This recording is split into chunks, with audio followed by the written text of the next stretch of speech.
먼저 하나님의 말씀 한 절만 읽고 오늘 강의를 시작하도록 하겠습니다. 로마서 12장 21절 말씀입니다. 악에게 지지 말고 선으로 악을 이기라. 우리 다 같이 한번 따라서 하겠습니다. 악에게 지지 말고 선으로 악을 이기라. 악에게 지지 말고 선으로 악을 이기라. 여러분들 8월 20일 날, 지금부터 보름 전에 무슨 일이 있었는지 기억을 하시는 분이 있습니까? 8월 20일 날 전쟁이 일어났습니다. 경기도 연천에 있는 한 야산에 북한에서 쏜 포탄이 떨어졌습니다. 인근 부대와 주민들이 소리를 다 듣고 올라가 보니까 포탄이 한 방 떨어져 있습니다. 우리 정부에서 대책을 논의하고 몇 시간 뒤에 북한에다가 29발의 포탄으로 대갚았습니다. 모르는 좀 무지한 언론에서는 정부가 우리 군대가 하나도 못 맞췄다 그러는데 못 맞힌 게 아니라 정확하게 북한의 그 포를 쏜 부대가 있는 500m 앞에다가 정확하게 29발을 떨어뜨렸습니다. 정신 똑바로 차려라. 너희들이 한 번만 더 도발하면 다음에는 원점 타격해서 너희들을 없애버린다. 완전히 경고의 포탄이었습니다. 그런데 그 시간 저희 집에는 난리가 났습니다. 제 작은 아들이 의사인데 군의관으로 복무를 하고 있습니다. 하필이면 그 부대가 이 포탄을 29발을 쏜 거예요. 그러니까 먼저 부대 간부들 가족들에게 또 그 지역에 있는 마을 주민들에게 우리 쪽에서 포를 쏠 테니까 마을을 떠나십시오. 마을 소개령이 내렸습니다. 그래서 제 자부는 본래 직업이 변호사인데 이제 남편이 전방부대에 발령이 나니까 이제 갓 태어난 손주를 데리고 그 곁에 가 있습니다. 근데 전쟁이 났으니까 어떡합니까? 금년 1월 달에 태어났으니까 태어난 지 8개월밖에 안 되는 손주를 뒤에 싣고 그날 서울로 피난을 내려왔습니다. 저는 그날 저녁에 한숨도 잠을 잘 수가 없었습니다. 하나님 왜 이렇습니까? 왜 우리나라의 운명은 이렇습니까? 특히 왜 우리 가정에는 이렇습니까? 제가 여러분들 내 목소리 들어보면 경상도 사람이지 않습니까? 그런데 여러분들이 인터넷에 나를 검색해 보면 전라남도 여수 출신 이렇게 되어져 있습니다.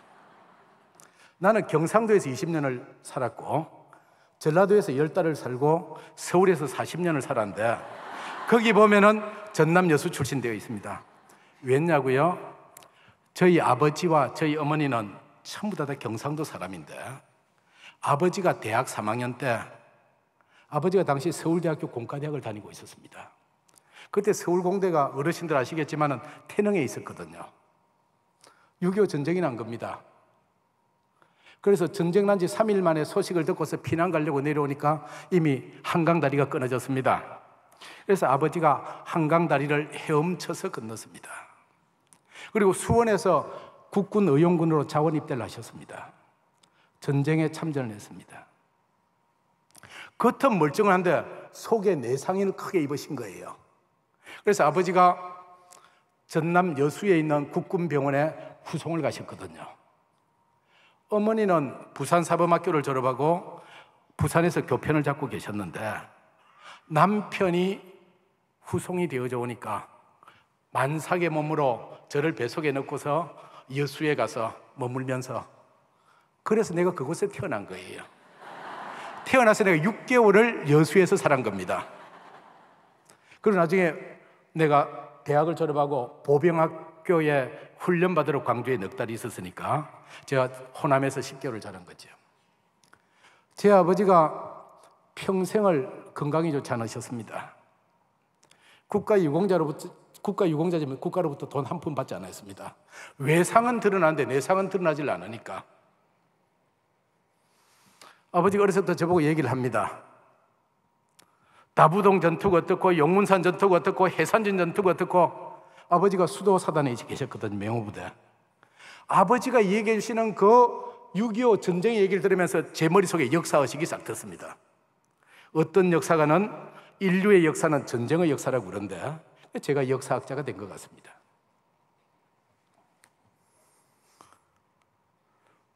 제가 대학에 입학을 해서 ROTC 훈련을 받습니다. 대학 4학년 때 ROTC 후보생으로 2년차 후보생 4학년으로 강원도 원주에 있는 부대에 훈련을 들어갔습니다. 그런데 그때도 8월 달이에요. 1976년 8월 18일 날 판문점 도끼 만행 사건이 일어났지 않습니까? 우리 모든 훈련 중단하고 철모 서고 완전군장하고 대기하고 있습니다. 지금 데프콘2가 발령이 되어졌는데 데프콘1이 되어지면 전선에 들어가야 된다. 너희들 대학 졸업이고 뭐가 없어. 너희들 소위 계급장 들고 전선에 가는 거야. 그때 내가 얼마나 밤에 보초를 서면서 저 보름달을 쳐다보니까 눈물이 나는 거예요. 내 아버지가 대학을 졸업 못하고 전쟁터 가서 평생을 이렇게 사셨는데 나도 이거 대학을 졸업 못하고 이게 무슨 팔자란 말이냐. 그런데 이번엔 내 아들까지 대학을 졸업하고 의사가 되어져서 군에 갔는데 하필이면 대한민국의 부대 중에서 이 부대만 전투에 참여한 거예요. 여러분들 어떻게 해야 되겠습니까? 이런 비극을 언제까지 가져가야만 하겠습니까? 3대째 내려온 이런 비극을 또 자식들에게 물려줘야만 하겠습니까? 그런데 저는 오늘 새로운 각도의 북한을 좀 소개하려고 합니다. 이게 오늘의 북한 모습입니다. 한쪽에서는 북한이 잠수함에서 미사일을 발사했다. 저것이 사실이면 큰일 납니다. 저것이 사실이라면 북한이 개발한 핵무기를 소형화, 경량화해서 미사일에 실어서 잠수함에서 발사할 정도면요, 이미 상황 끝난 겁니다. 아무도 못 건드립니다. 그래서 미국에서 볼 때는 저거는 약간의 쇼를 한 것이다. 물속에 수중 발사대를 넣어놓고 그래서 퍼포먼스를 한 것이라고 지금 짐작을 합니다만, 이번 10월 달에 만약에 북한이 미사일을 발사하게 된다면 한반도에 예측할 수 없는 상황이 벌어질 수 있습니다. 그런데 또 한편에서는 보십시오. 미군과 국군 중간에 있는 게 북한군입니다. 북한 군대는요, 남자는 11년, 여자는 7년을 근무합니다. 그런데 키가 종전에는 148cm 이상 돼야 군에 갑니다. 그런데 금년부터 바뀌었습니다. 142cm짜리도 군대 가도록. 왜 그러냐고요? 1994년 5년에 북한에 대재앙이 일어난 겁니다. 가뭄과 홍수로. 그때 태어난 아이들이, 그때 못 먹고 영양실조로 자란 말라 비틀어진 아이들이 지금 군대 간 아이들이거든요. 북한 가보면 군인 아이들이 우리 초등학교 4학년 키밖에 안 됩니다. 이게 북한의 두 얼굴입니다. 다음. 북한에서 지금 한국 상품이 제일 유행하는 것이 세 가지입니다. 초코파이와 신라면과 쿠쿠 전자밥솥. 이 중에 북한의 부의 대명사, 북한에 잘 사는 사람은 쿠쿠 전자밥솥을 한 대 가지고 있으면 제일 잘 삽니다. 우리 국정원의 발표를 보니까 약 16만 8천 개의 쿠쿠 전자밥솥이 평양에 들어가 있는 것 같다. 중국을 통해서. 그래서 그 사람들은 말하는 밥솥 그럽니다. 우리 집에 말하는 밥솥 있다? 그건 하나의 분위의 상징입니다. 북한의 관광 상품 보십시오. 이쑤시개가 북한의 대표적인 관광 상품입니다. 근데 또 한편으로는 고려링크라고 북한이 개발한 건데 외국 어느 나라 스마트폰이든지 저것만 꽂으면 자기 나라와 통화가 다 되어집니다. 이건 앞으로 굉장히 돈 벌 아이템 같아요. 그리고 북한에 여러분 텔레비에 보셨겠지만은 김정은이와 이설주가 간 데서 이탈리안 요리점에서 철판 구이를 합니다. 저기에는 목욕탕도 있고 한정칸도 있고 물놀이장 식당이 다 있는데 저곳에 가서 풀코스로 저곳에서 목욕하고 그다음 발 마사지 받고 저 철판구이 요리를 먹으면 1인당 $100입니다. $100. 되게 세지요. 그런데 저기에 줄을 서서 먹어야만 합니다. 북한이 가난한데 무슨 얘기냐고요? 북한에도 새롭게 돈 버는 사람들은 저기 가서 $100씩 1인당 쓸만한 돈이 생겼다고 하는 겁니다. 그럼 북한이 어디에 돈을 버냐? 그 중에 하나가 외화벌이에요. 러시아 2만 명, 중국 19,000명 곳곳에 이렇게 근로자들을 내보내서 이 근로자들이 돈을 벌어옵니다. 우리나라 1970년대와 80년대에 중동 가서 돈 벌어왔던 것처럼 북한도 지금 그런 일이 일어나고 있습니다. 또 하나는 북한의 장마당이 발달이 되어졌습니다. 이제 북한 정부는 국가에서 식량을 배급을 주지는 못합니다. 식량이 없어서. 장사를 해서 조달하도록 해요. 제가 북한 다닐 때마다 저렇게 철로길 같은데 판때기 하나 놓고 팔았는데 지금은 저렇게 큰 시장, 평양과 도시에는 우리의 동대문 시장과 같은 큰 규모의 시장들이 세워져서 장사를 하고 있습니다.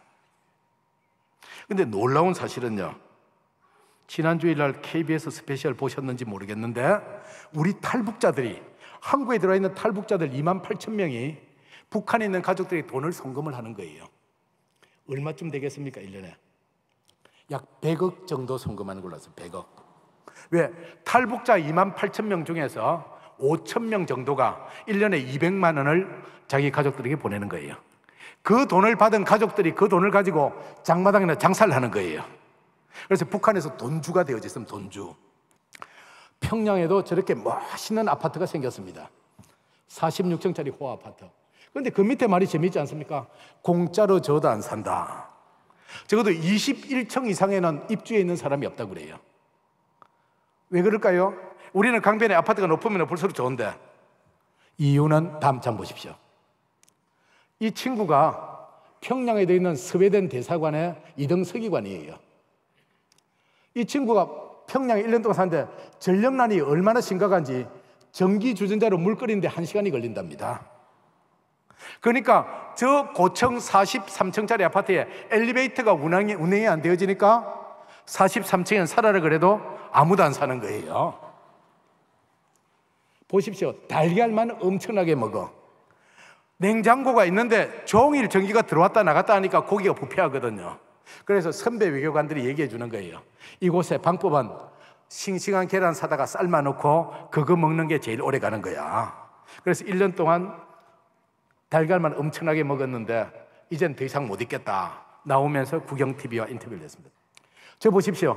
2차 대전 후에 아시아 지역에 저 뻘건 것이 전부 다 공산주의 국가였습니다.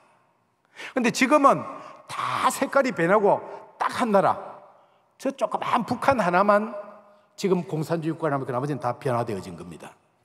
이 모양이 말이죠, 꼭 지금부터 130년 전에 청나라의 외교관 황준센이라고 한 사람이 그때 우리나라를 보고서 너희들 한반도는 주변에 내놔라. 일본, 늘 우리를 괴롭히는 일본의 애니멀 심볼, 국가의 애니멀 심볼이 악어입니다. 동쪽에서는 일본이 악어가 입을 벌리고 잡아먹으려고 그러고, 서쪽에는 중국이 사자입니다. 사자가 우리를 노리고 있고, 북쪽에는 러시아 북극곰이 노리고 있고, 새롭게 남쪽에 미국 독수리까지 와서 4마리의 맹수가 연약한 토끼 한 마리를 서로 잡아먹으려고 노리고 있는 모양이에요. 그래서 이 형국을 타개하기 위해서는, 그중에 제일 무서운 러시아를 막기 위해서는 중국과 친하고 일본과 한편이 되어지고 미국과 연대하라, 이렇게 조언을 하고 있는 겁니다. 다음. 그런데 난 이걸 보면 막 속이 터져요. 여러분 한번 보십시오. 아니, 외국 사람들이 우리나라를 이렇게 보고 있어요. 장쩌민과 김정은이 본래 북한과 중국이 북중동맹에서 같은 침대에 있습니다. 미국과 한국과 일본이 동맹이 돼서 같은 테이블에 있습니다. 그런데 장쩌민이가 야, 미사일만 가지고 너는 너 필요 없어, 김정은이 나가고 바로 차버립니다. 그리고 우리 박근혜 대통령을 오라고 달러를 들고 유혹을 합니다. 그래 박근혜 대통령이 가려고 그러니까 오바마와 아베가 못 가도록 붙잡고 있지요. 그래 침대가 찢어지고 있지요. 바로 엊그제 저런 일이 있었지 않습니까? 우리 박근혜 대통령이 중국의 열병식에 참석을 해야 되냐 안 돼야 되냐, 미국과 일본에서는 미국은 가는 것이 불만이고 일본은 우리가 가는 것을 노골적으로 비난하고 있고 중국에서는 꼭 오라고 그러고, 우리 한반도의 정세를 보면 참 힘듭니다. 저는 북한만 망하면 저절로 통일이 될 줄 알았는데요. 아니, 미국 국방부에서 나온 국방정책 보고서 보십시오. 아니, 통일이 되어지 북한이 망하고 나면은 우리한테 땅을 주겠다는 생각이 없어요. 미국과 중국과 일본과 러시아가 저렇게 나누어 먹고, 여러분들 이런 걸 상상해 보셨습니까? 겉으로는 웃고 있지만 뒤에서는 미국과 중국이 일본, 러시아까지 껴서 치밀한 외교전을 하고 있는 겁니다. 저거 어떻게 나눠 먹을까? 이런 가운데 박근혜 대통령이 국민의 통일 비용 우려가 있지만 통일은 대박이라는 말씀을 하셨습니다. 다음. 이 통일은 대박이라고 하는 것은 이미 2012년에 신창민 교수라고 하는 경제학자가 저런 책을 내서 박 대통령이 저 책을 읽은 줄 알았더니 그게 아니라 미국의 투자 기재인 짐 로저스 회장의 얘기를 듣고서 통일은 대박이라는 얘기를 하셨다고 얘기를 합니다. 짐 로저스는 왜 통일이 대박이라고 얘기할까? 다음. 통일이 되어지면 남쪽의 우수한 자본과 기술이 북쪽에 들어가서 북쪽의 값싸고 우수한 노동력과 풍부한 지하자원과 만나서 새로운 경제활동이 이루어져요. 거기에다가 이제 한반도에 전쟁이 없으면 금리가 안정이 되어집니다. 국제시장에서 우리의 금리가 내려갑니다. 또 물류가 확장이 되어집니다. 그래서 시장이 확대되어지고 수출이 되면 통일이 대박된다는 원리입니다. 다음. 저 보십시오. 지금 부산에서 철도를 연결해서 런던까지 가려고 하는데 지금처럼 해로로 가는 것과 철도로 가는 것이 가격이나 거리나 시간에서 비교가 안 되죠. 그런데 제가 지난 주간에 경원선 침목 복원을 위한 행사 때문에 철도시설공단 이사장과 점심을 하는데 그분이 이런 얘기를 해요. 큰일 났습니다. 우리가 남북관계가 안 풀리니까 일본이 저 일본 제1북방선과 살린을 연결해서 일본에서 출발하는 유라시아 철도 계획을 세우고 있는데 그 거리가 8km밖에 안 된대요. 일본의 기술 같으면 금방 8km 해저선을 뚫거든요. 우리가 빨리 눈을 뜨지 않으면, 빨리 정신 차리지 않으면 저 철도의 주권, 철도의 수많은 경제적인 이권을 다 일본에게 뺏길 것 같습니다. 그런 얘기를 해드렸습니다. 저 북한에 저렇게 원유가 많다고 그럽니다. 이건 제 얘기가 아니라 우리나라 정부의 공식 기관에 나온 자료입니다. 이거 보십시오. 북한의 원유가 약 1,470억 배럴이 매장되어 있다 이거예요. 전 세계 석유의 10%, 그래서 무려 1경 5천조 원어치가 있다 이거예요. 그런데 이걸 갖다가 보니까 또 이런데요. 4분의 3은 북한과 중국이 절반씩 나누고 미국이 4분의 1 가져간대요. 우리가 정신 차리지 않으면 이런 이권이 전부가 다 없어집니다. 히토류라고 하는 게 있습니다. 요즘 반도체 만드는 재료고, 그 다음에 일본이 지난번에 중국하고 세상말로 맞짱 뜨다가 중국이 히토류 수출 금지다 그러니까 손을 바짝 들었지 않습니까? 우리나라는 히토류가 거의 없어요. 그런데 북한에는 전 세계 히토류 매장량의 3분의 1이 있다고 합니다. 그래서 대략 북한의 지하자원을 경제적으로 추산하면 8천조 원어치가 지금 있는 것 같다. 이게 우리 정부의 공식적인 입장입니다. 통일이 쪽방나는 경우입니다. 아무런 준비 없이 통일하면 대량으로 난민이 내려오고 그럼 사회가 불안해지고, 지금 28,000명이 와 있는데 280만 명이 서울 와 보십시오. 그럼 정치가 불안해지고 경제까지 불안해져서 우리도 망하게 되어져 있다. 다음. 이걸 제일 반기는 일본 언론에서는 이렇게 보도를 하네요. 북한이 망하면 한국도 망한다. 이유는 뭐냐? 동독과 서독은 동독이 서독의 인구도 4배였고 경제력도 서독이 동독의 4분의 1밖에 안 되는데 지금 남북관계는 인구는 북한이 우리의 절반인데 비해서 경제력은 우리의 46분의 1밖에 안 된다. 그래서 북한이 망하면 한국도 같이 망한다. 그런데 우리 경제인연합회의 통계를 보면 통일 한국이 되어지면 GDP가 6조 5,600억 원이 되어져서 세계 8위로 되어진답니다. 나는 이 말에 동의하는 사람입니다. 대한민국이 통일이 안 되는 이유는요, 내가 북한 학자들 때문에 통일이 안 된다고 지난주 강연장에서 내가 아주 큰 소리를 질렀어요. 이놈의 통일 학자들이, 북한 학자들이 종일 통일한데 안 되는 요소만 연구를 해서 발표를 해요. 통일 비용이 얼마가 든다. 그런데 거기는 결정적인 2가지의 잘못이 있습니다. 통일을 전부 다 우리가 해주는 걸로 생각해요. 천만의 말씀, 국제시장 안 보셨습니까? 국제시장의 상권을 누가 다 잡았습니까? 북한에서 피난 내려온 사람들 국제시장 상권 다 잡았습니다. 동대문, 남대문 시장의 상권 누가 다 잡았습니까? 북한 사람들이 우리보다 훨씬 더 경제적으로 우수합니다. 북한이 우리보다 훨씬 더 상공업이 발달되어졌어요. 요즘 박근혜 대통령이 하시는 말씀 가운데 창조 경제가 무슨 말인지 도저히 모르겠다. 그런데 창조 경제를 제일 먼저 한 사람들이 북한 사람들입니다. 지금부터 100년 전에 그때는 누구나 공짜로 다 먹는 물, 그래서 물 쓰듯 한다는 말처럼 공짜로 먹는 물을 그걸 갖다 집에 갖다가 주고 물장수를 내서 돈을 버는 사람들, 북청 물장수라고 들어보셨습니까? 그게 사고의 발상의 전환이지 않습니까? 북한 사람들은요, 지금 체제 때문에 못 살고 있지, 체제만 자유로워지면 열심히 일을 하고 열심히 돈을 벌어서 그 사람들이 자기들의 경제를 일으키는 거예요. 두 번째 가장 결정적인 게 있습니다. 뭐냐? 통일은요, 우리가 하는 게 아닙니다.